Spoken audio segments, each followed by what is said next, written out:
We are live. So to recap where we were last week, or a few weeks ago, whenever we talked last, we implemented this scanner, which breaks up our input into individual tokens.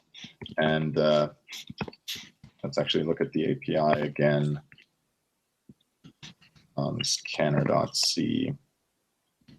Actually, I think it's in the header file. Yeah, so our API is, we have this context data structure, which carries lots of stuff like management things, memory management stuff. And we just call the scan function on it after we've initialized the scanner with a to read from a certain file, and it gives us back a token. And the token consists of a token type, and then depending on what kind of token it is, it has the value of either an integer if it's an integer token, or it points to the name if it's an identifier token. And these are all the tokens that we recognize. And if we are at the end of the file, we get a token EOF, and that's pretty much it. And today, what our assignment is to implement a parser for a very, very, very simple subset of Simplang. All it can do is parse integers and if expressions. And those expressions are defined recursively. So what this single grammar rule here says is that an expression is either a lone integer, or it is an if token followed by another expression, followed by a then token, followed by another expression, followed by an else token, followed by another expression, followed by an end token. And these expressions in themselves can also be either integers or if expressions ad infinitum. You can nest them as you want. And we have a few, and then we need to format the output to conform, first of all, to show us that we've scanned, that our parse makes sense, but also that we can test with the testing suite that's part of my Simplang repo. And last time I already defined my C API for this, which is this thing here. So what I want to implement is a parse expression function that takes in a context that has been initialized for the scanner. And it just parses an expression, which can be as deep or as shallow as it needs to be, and it returns it. And an expression is a struct that is the type of the expression. There's only two types of expressions right now. There's integer expressions and if expressions. And then a union which contains the associated values, which are either, for an integer expression, it's the value of the integer, and for an if then else expressions is the condition, which is what comes after the if, the consequent, which comes after the then, and the alternative, which comes after the else. So we could go right ahead and we could actually, in the main function, I'm actually going to move this out here to static void scan main. And what it is going to take, it's going to take context. I just don't want to delete this code. I just want to put it over there in case I want to test the scanner again, or maybe I'm going to add a -- scan option later so that you can invoke the scanner if you just want to test the scanner. So our program before was scan main, but scan main in context, this would be the program as it was, but I'm actually going to do a parse main. And the parse main will be parse main. It takes a context, this context is already inited because that's what we did in the main function. And all it's going to do is, I call it expert t, or did I call it expression t? Expert t. All it's going to do is parse an expression with the context, and then we're going to print it. And printing the expression will, of course, also be recursive.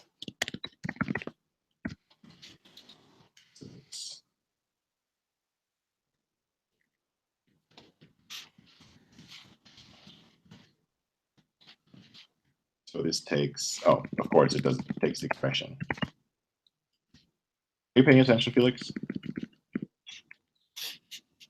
Are you still there? Sorry? Oh, yeah, I have my microphone off. So, sorry, what? You didn't catch my mistake. No, I didn't. Sorry. Okay, and here, so the thing is that the way we need to print it is it needs to be indented based on how deep it is. So we're gonna add an indentation parameter, indent, not intent. And that's going to be 0 if there's no indentation. It's going to be 1 if we're 1 level deep, which means we have to print 2 spaces and so on. So what we have to do is, first of all, depending on what kind of expression we have, how did I call it? So this can be an integer, or it can be an if, or it can be default, in which case we're just going to assert this should not happen. And now we basically need to print the indentation, but let's not print it here. We're just going to print the integer here, which is expr v.I. Actually, I have to do I think LLD, yeah. There is a proper way to do this, but I can't be bothered to look it up. I mean, doing this format specifier probably, it involves a macro and it's really ugly. And here what I'm going to do is I'm going to print the indentation for I equals 0, I less than indent, I plus plus, printf. So I'm going to print 2 spaces for each level. So for the integer, I'm fine. For the if, that's what the head of the if statement is.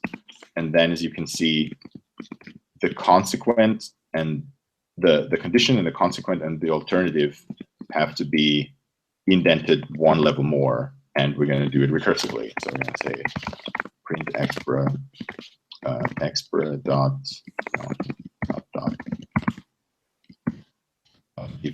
dot condition with indent +1.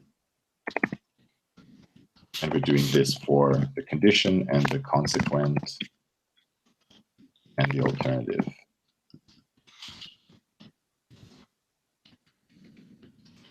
And that should be pretty much it. Am I missing anything? I think it's just 1 LD. I just looked it up for the printf statement for the integer. But 1 LD is for a long, right? Yeah. So the thing is, we're using an int64t.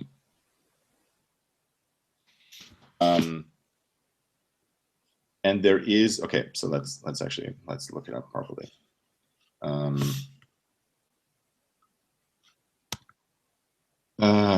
int64 printf. How to print an int64t in C.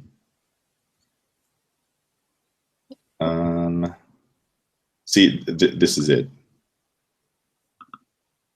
So the thing is that the long is not defined to be 64 bits. The long is just defined to be, I think it's at least 64 bits, or maybe it's just at least 32 bits, and there's a few constraints on these types. But you could have a machine where a long is 124 bits, right? Oh, okay. But 64T will always be 64 bits.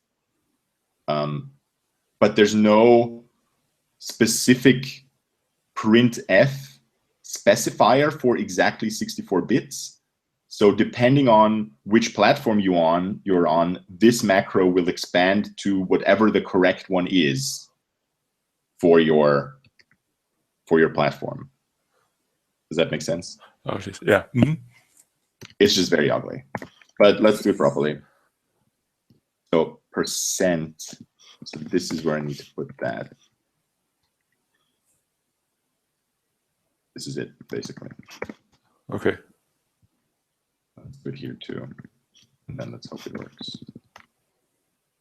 What? Copy that.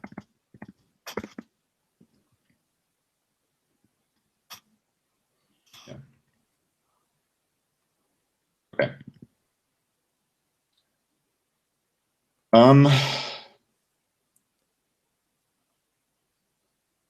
Yeah, so we're printing our expression. All we need to do now is implement the parser. The driver should already work. So let's go to new file. Let's call it parser.c. Yes, and we are including filer.h. And this is the function that we're implementing. So now here comes the interesting part. We need to figure out whether we are parsing an integer or an if. And to determine whether we're parsing an integer or an if, we need to look at a token.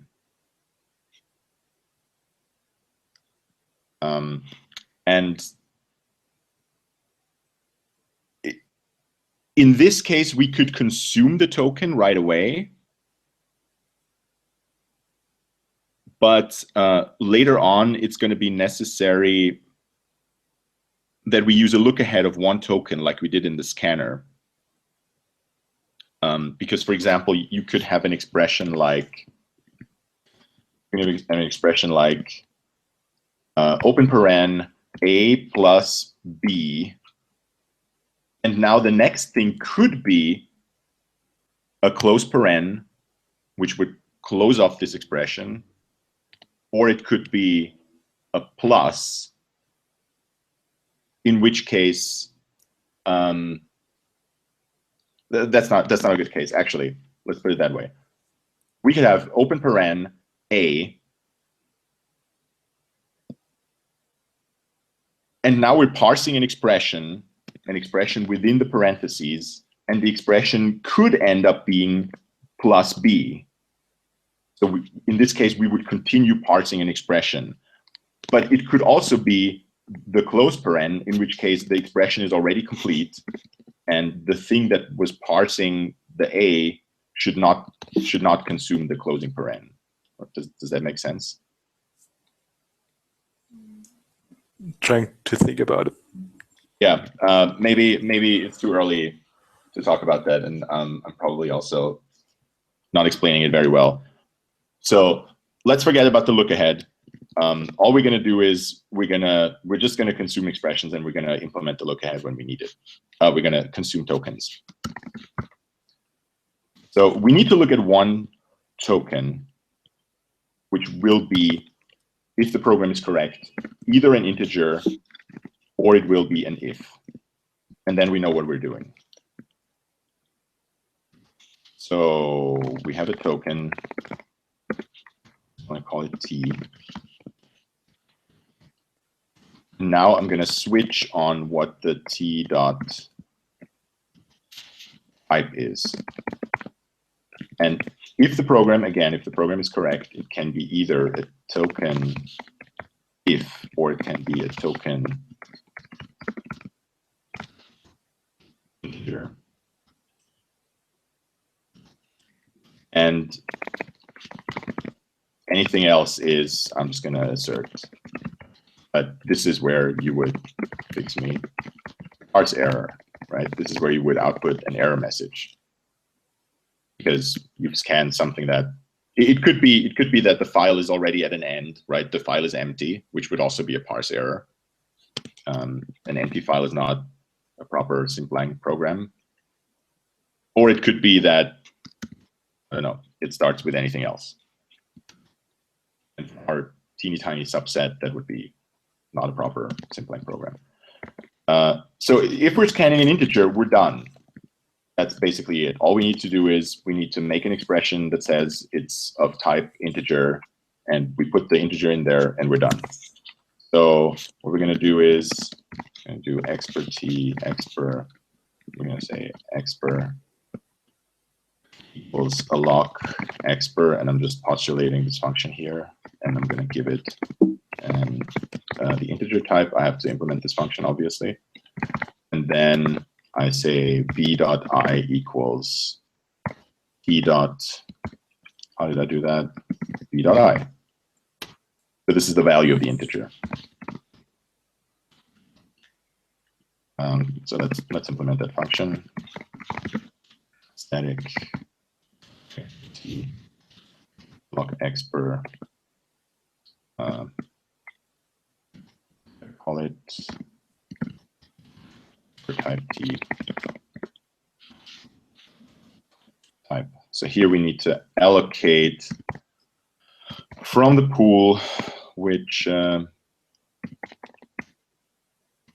init. Yeah, okay, I need to look up how to do that. So remember, I had this pool in the context, which allows me to not have to think about freeing memory because I can free it wholesale.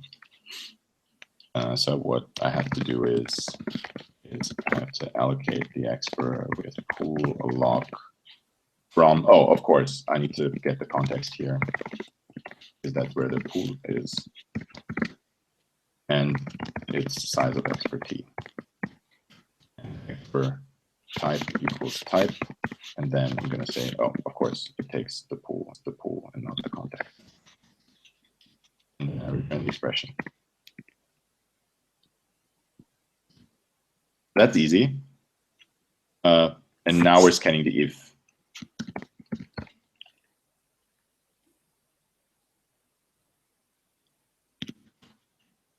So if we're scanning an if we're parsing an if, I'm sorry, we've just consumed the if token. So the next thing is an expression. And we're going to scan the expression by recursively invoking parse expr. And the parse expr is going to come back and is going to give us an expression. And after that expression, we expect that there is a then token. If there is not, then that's a parse error.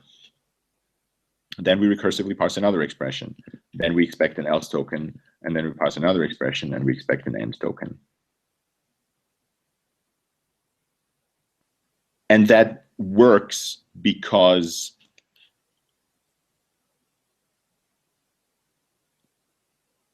the expression is always of a fixed form that is not variable length, in the sense that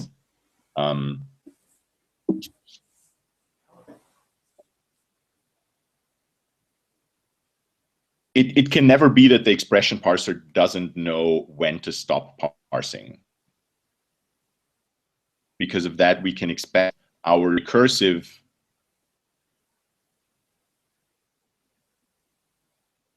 finished, and it will have finished at exactly the point where, right? This is not always the case, and we're going to have cases later where we have to kind of find trickery where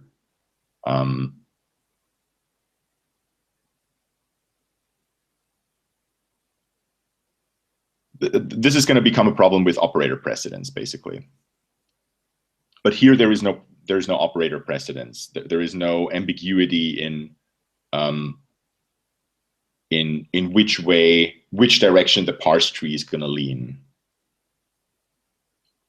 This is probably not going to make sense right now. I apologize for the for this unproductive tangent. It seems weird. It seems weird that this recursive expression parser works if you're not used to how it works. But we're gonna write down an if expression, and then we're gonna see why it works by just going from one token to the next. But first, let's actually implement how we expect it to work. So we're gonna make an expression, and it's gonna be an if expression. And now all we need to do is call recursively for the condition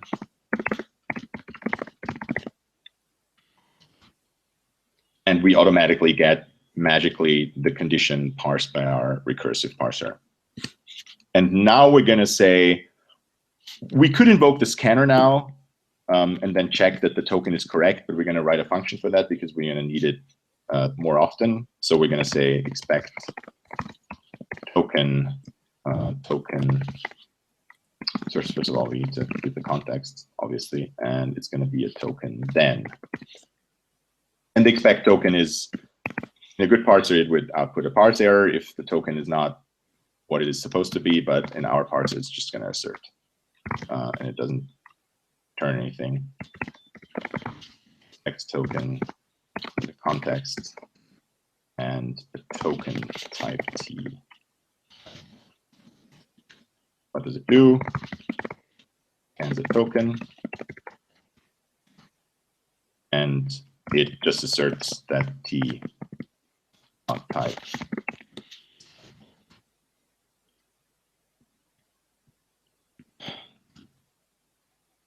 And we just repeat that for the consequent with token else. The alternative. And then we get the end. And then we're done. Now, before we try this, let's look at an actual if expression. Let's look at one of those in the assignments. Let's look at this one. Let's figure out how this works. So we start with the outer parser, right? With the first parser that we invoke, which will scan the if, right? So it scans the if here. It checks, aha, it's an if. It allocs the expression for the if, and then it recursively invokes another parser. This is the second parser, one recursion level down. This second parser starts by looking at this if. So it scans the if because the first token has already been scanned. So it invokes the scanner again. It scans the if. It sees another if, not another if. It sees an if. So it allocs an expression for that if, and it invokes the recursive parser again. So we're another level in. Now we scan another token. We scan the one. If we scan the one, all we do is we make an expression for it, we put it in, and then, of course, we should return the expression at the end. And that's all that this little parser does here on this recursion level, right? So it returns, and it comes back to the parser at this level. And this parser now expects the token then. And hooray, it is actually at the token then. So it consumes this then. And then it again invokes a recursive parser, which goes down one recursion level. Of course, it's not this parser, it's a new parser. So this is not the recursion level anymore. This line is a new parser of the same recursion depth as this one. this one scans an integer and returns again to this one. This one is at the else, which is exactly what it expects. So it reads the else. And then it makes another recursive call to another parser. So we get another one here, which stands here, which reads an integer. It reads an integer, returns the integer, and returns to this parser, which now expects an end. And lo and behold, there is an end. And now, this parser, after reading the end, returns this expression to our top-level parser, and the top-level parser is now here, where it indeed expected a then. So it reads the then. And then I don't want to do the rest, but I think this makes it plausible and clear how this recursive descent parsing works and why it works. So let's see if it actually works and be implemented. File. So we have parser.c. We don't have another header. Do you want to take a guess on whether it's going to work? I'll say it does work. Wow. I trust in you. I'm going to say it doesn't work. First try. Okay, so that's... Dang it, I lost. Sorry. Oh, well, and I'll give you that. The syntax errors and incompatible types. Where did it... Okay. And that almost always happens. Where's that? Where did I do that? Line 10? Oh, the context. The context is not... the context is a local variable in main, but here now it's a pointer. I made it into a pointer, so I can't take the address anymore. That's interesting. So this is not as it should. Wait, I think it told us something about a header file. Int types. Do I have that included? Not include int types. Okay. Too few arguments. Print expr. Oh, right. Because parse main that requires that we give pool t to parameter. Oh, yes, the pool is actually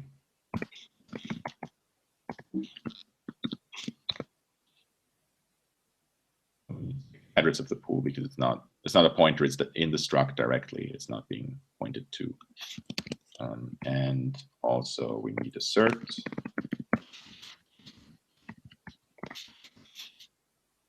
And when we alloc an expr, we need to give the context. And I think that was it. Again.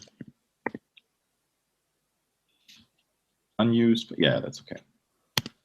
So let's try that. Simplang. Oh, it needs a file name. Okay. Simplang. So we have ... tests parser. Let's just try an integer.sl. Okay, that looks good. Let's try simple if. Okay, that looks good. Let's try the if nested. Oh, that looks good too. So actually it does work. So let's actually run the test suite. By the way, this is why I tell you to make the output match the output that's in the assignment, is because then you can use the test suite to invoke by giving it that directory name in tests, and giving it your executable, which must be invocable with a file name. So in my case, it's Simplang. Hooray! Awesome. All right, and that's how you write a very, very simple recursive descent parser. And the next assignment, this should be a really short one. Have you done it already? Yeah, I've done it. Yeah. Was it very short? Yeah, quite. Yeah. So here we're going to write an interpreter for this little sublanguage of Simplang. So basically, we're going to be able to interpret integer expressions, which evaluate to the value of the integer. So the result of the integer expression 1, 2, 3 is the integer 1, 2, 3. But also of if expressions. And if expressions are a little more complicated, namely, what happens is that first, the condition is evaluated recursively, because the condition can itself be an if expression. It doesn't have to be an integer. And then if the result is anything other than 0, so basically we're treating 0 as false and we're treating anything other than 0 as true. So if it's anything other than 0, then the result of the if expression is whatever the consequent evaluates to, and recursively.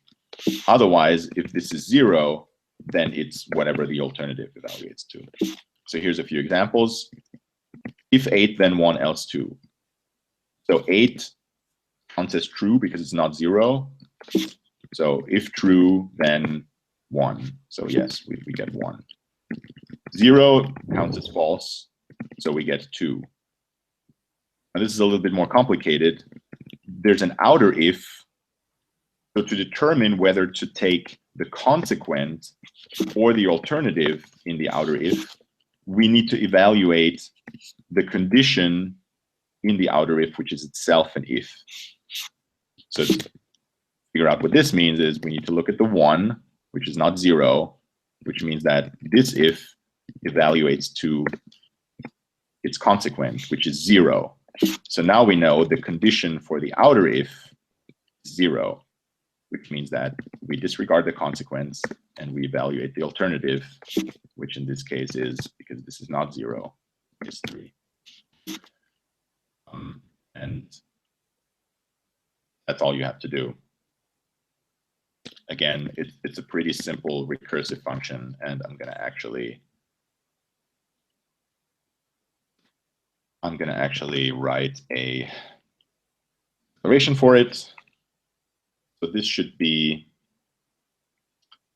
return an int64t, and I'm going to call it eval expr. And it doesn't really need a context for now. It just takes an expression. Next week, we're going to look at how to implement that. I will commit that to my repo, the parser. But you can take a look at it without having to look at the video and at my ramblings. All right, any questions? One question. Yeah. In the file, does it, if we have, we evaluated the if-else statements, and if we just append something after the end token in our Simplang file, does it return an error? Ah, okay. Yeah, are you asking, will my parser return an error, or should it return an error? Should it return an error? Because I think it should, right? If it didn't end, or if it didn't end when it should end. Yeah, so most programming languages don't tolerate random noise or like stuff after the program has ended. I don't think, I mean, I didn't really specify it, but it's kind of implied that I think maybe, I don't know. You can make up your mind. Maybe that's where the well, so here's the thing. The way that simplang is defined later on, so right now it's very restrictive, and and the program has a clear end. But later on, simplang actually doesn't have a clear end because the program is a sequence of functions. Right? So if you end a function and then there's something else, that would be interpreted as the beginning of a new function, right? It's just that it's not correct. Okay. So that would be an error. But since I said that the programs that we write in this course can assume that the input is correct, you don't in any case have to report an error. But in a proper compiler, of course, you would report an error. Okay, yeah. But so right now it wouldn't do anything in your parser. Right now, I think it would just finish. So like it wouldn't return an error because it just stops scanning there, right? It never scans the next token. Yeah, right. Focus.sl, if I put in if 1, then 2, else 3, and blah. And then I go this. There you go. It doesn't care about the blah. Okay, yeah. So I could put in the main that I could just expect token e off, right? Put that in, and then it would fail with an assertion. But I don't know. Unnecessary for this exercise. Right. Anything else? That's everything from my side. Cool. Well then, thanks for checking in, and I hope to see some code soon. Thank you for your time. Yeah. Bye. Bye.